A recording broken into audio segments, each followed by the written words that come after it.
So good afternoon to you all. This is teacher Dr. Mugomba Ronald, and I'm going to go ahead and talk about the process of digestion that happens in the buccal cavity or the oral cavity or the mouth, and I will talk about the process of digestion in the stomach. So as you can clearly see on this illustration that is on this you can clearly see an illustration on your on your right that is trying to explain, that is trying to show us the process of digestion. It's like the process is similar to a process that is exhibited in industries. The process of digestion, you can see materials are brought in at a certain point, and then they are processed and finally taken out, as you can see from the illustration that we are having here. So the process of digestion in the mouth, when you look at it carefully, it involves a number of physiological events in the mouth. The first one is what we usually call ingestion of food. Ingestion, that is the process by which you go ahead and put the food into the mouth. That is the process of ingestion. That process of putting the food into the mouth. Then mechanical digestion, then chemical digestion, and then we usually see the process of propulsion or voluntary stage of swallowing. Now, having looked at that, so we shall start with the ingestion. Ingestion is that process by which we usually see food is simply, where we see ingestion of food is simply voluntarily taking in food into your digestive tract through the oral cavity. And you can clearly see this young man or young woman who is trying to eat this very delicious fruit. That is the process of ingestion. Then after ingestion, what follows next is that process of physical digestion of food, and that process of physical digestion of food is known as mastication. Mastication is another term to refer to what we usually call the process of digestion. So the process of physical digestion, or the process that we usually call chewing, the action of the teeth. We usually see the action of the teeth and the action of the tongue. As you can see clearly in the mouth, we have a number of elements. We have the teeth and the tongue. So the teeth usually breaks down this food into smaller pieces, and after breaking the food into very small pieces, then the tongue goes ahead and rolls the food into bolus. But on top of rolling the food into bolus, the tongue also performs other functions like mixing the food with saliva. When it mixes it with saliva, this saliva is very important when it comes to providing suitable conditions for the action of the active substances, that is to say the enzymes, which participate in the process of the chemical digestion in the mouth. So mastication is both voluntary and partly reflexive.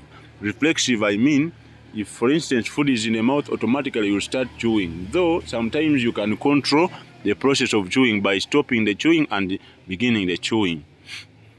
So when you go ahead and look at the process of chemical digestion in the oral cavity, having looked at the process of physical digestion as a result of the action of the teeth and the tongue, mastication using the teeth and then rolling of the food into the bolus using the tongue, we go ahead and look at the chemical digestion. Chemical digestion of food in the stomach, in the mouth, is usually, it begins, that is where we see chemical digestion of starch begins by the activity of an enzyme known as salivary amylase, which is usually present in the saliva.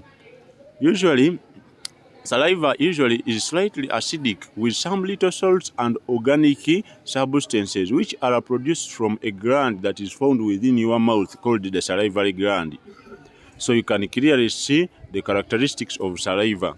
So saliva is a very important, the salivary amylase catalyzes the breakdown of this starch into smaller and less complex molecules known as maltose.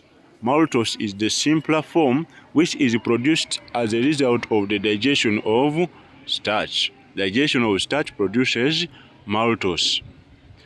So there are other functions, non-digestive functions of the saliva. Saliva plays very many other functions other than only having having salivary amylase. It also works very well to clean the mouth. and make your mouth clean. It is very important for protecting your body against bacteria because it contains leukocytes. Leukocytes are white blood cells which are specialized cells, very important for your immune system. They are very important as well for saliva is very important for moistening and also lubricating what is found in the mouth, the food. Saliva is also very important when it comes to excretion of urea and sugars. So finally, after usually the food has to be propelled. So usually that is the propulsion phase. Now in the propulsion phase, we look at how the saliva, how the food gets out of the mouth. So voluntary phase of propulsion is initiated by the tongue. When the tip of the tongue is in place on the hard palate, and then it constricts with the it contracts, which forces the bolus into the oral pharynx. So when the bolus is in the oral pharynx, then it can be able now to move down the intestines. Now, when you go ahead and look at it still in the pharynx, what usually happens in the pharynx, chemical digestion of starch somehow continues in the pharynx because the pharynx contains a neutral pH, which is very good for the action of salivary amylase. I had not talked about earlier, salivary amylase is an enzyme which requires a neutral pH for it to act very well. So we still have salivary amylase working very well to ensure that you see digestion of starch to maltose. Now, and we can go ahead and look at now the process of propulsion. So it continues down the pharynx, pharyngeal, then finally we can see how the food, our major emphasis will be how the food moves down in the esophagus. Now you can clearly see that the food moves down the esophagus, as you can see from our illustration. It is forced into the bolus is forced into the pharynx. The epiglottis prevents the food from entering the trachea during swallowing, and also passes the bolus into the esophagus. The esophagus is usually a muscular tube that connects the pharynx with the stomach.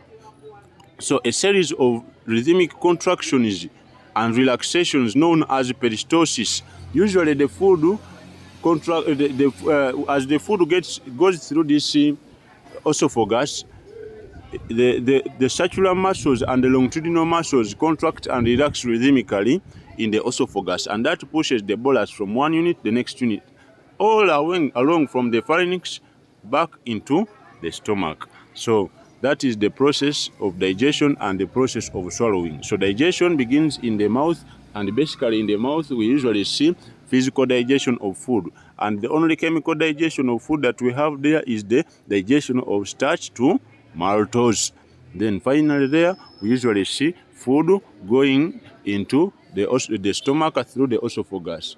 The process by which food is propelled from the pharynx to the stomach is known as peristalsis, which is characterized by rhythmic contractions and relaxations of the muscles found in the smooth muscles found in the esophagus. So I remain teacher Dr. Mugomba Ronald. Consider to subscribe, like the YouTube channel, consider to share with your colleagues. Have a good time. Greetings to all of you. Till next time. Next time we are going to go ahead and look at digestion in the stomach.